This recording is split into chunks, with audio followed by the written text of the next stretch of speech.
アニメの放送も間近に迫り、話題沸騰中のスパイファミリー。見どころが多い作品ですが、なんといっても主人公であるロイド・フォージャーの存在が魅力ですね。表向きは家族思いの優しい旦那様。しかしその裏の顔は。今回はスパイファミリーの主人公ロイド・フォージャーの謎について徹底解説していきます。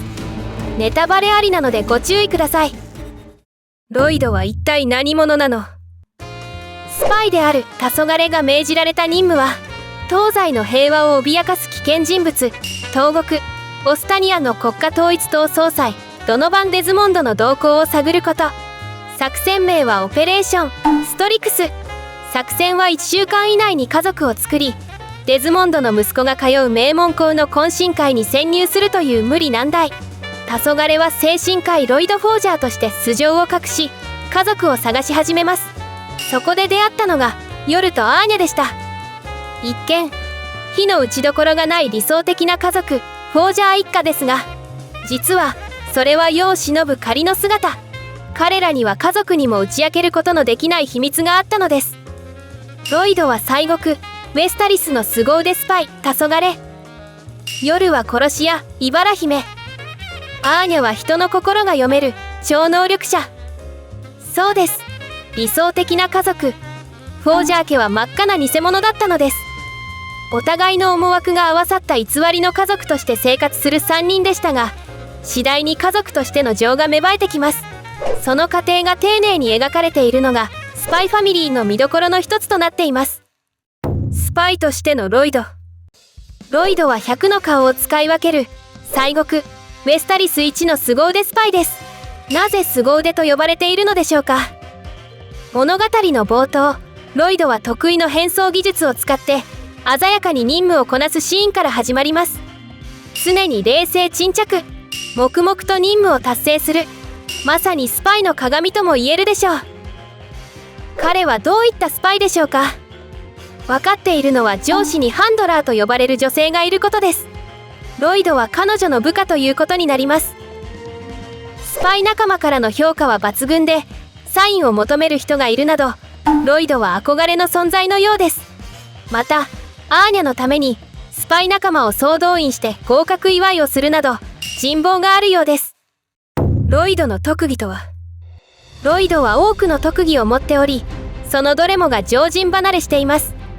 変装、高い記憶力、速読などが挙げられます。ペンギン200羽の顔と名前を一瞬で覚えてしまうなど、飼育員でも2年かかることをわずかな時間でやってのけるロイドのスペックの高さに驚きです。家族としてのロイド。有能なスパイとしてのロイドをご紹介しましたが、家族としてのロイドはそうはいきません。世間知らずの妻夜。自由奔放で何を考えているかわからない娘アーニャ。日々アーニャや夜に振り回される悪戦苦闘の日々。理想の夫、父親像を演じなければいけないプレッシャーもあり、空回りしていくロイド。有能なスパイと空回りする夫、父親のギャップがまたスパイファミリーを面白くしてくれています。ロイドの家族への感情の変化にも注目。最初は任務が終わったらアーニャを孤児院に返すくらいの割り切った考え方をしていたロイドでしたが、2人と過ごすうちに家族としての情が芽生え始めます。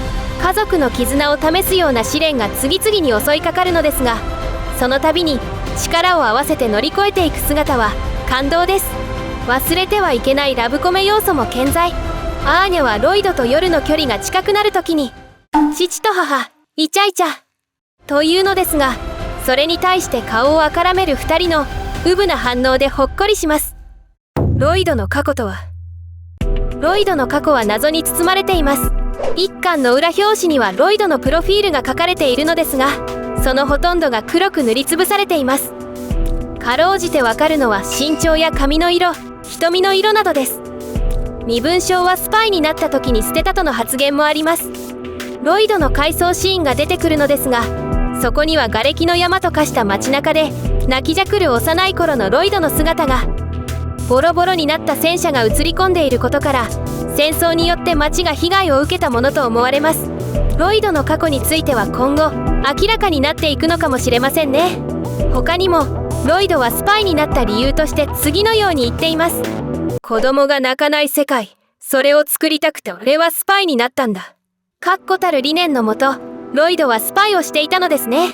こうしたキャラクター設定がしっかりと練られているのも、スパイファミリーの奥深い物語を演出しています。ロイド・フォージャーという名前の由来。ジャンプフェスタ2021のスパイファミリーのステージにて、作者である遠藤先生のインタビューが公開されました。それによりますと、ロイドはイギリス人名と検索して漫画として吹き出しに収まる短い名前から選んで決めたそうです。ロイド・フォージャーという偽名ですが、少し調べてみました。ロイドという言葉は灰色という意味があります。そしてフォージャーですが鑿造者という意味があります。この2つを合わせると灰色の鑿造者となります。これは黒でも白でもない灰色の偽の家族という意味に取ることができませんか？まさにロイドたち家族にふさわしい名前になっているのです。ロイドのスパイとしてのコードネーム黄昏についても触れておきます。黄昏とは夕方の薄暗い時間、夕暮れを指します。その語源は誰、彼と書いて黄昏。人の顔の判別がつかなくなる頃というところから来ています。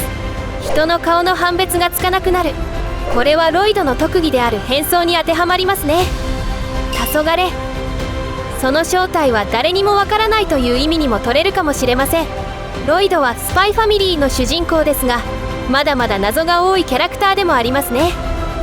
最後に、ロイドはスパイとしてとても優秀でスペックが高いですが、家族と過ごすことでどこか人間味も感じさせる姿もあり、癒されますね。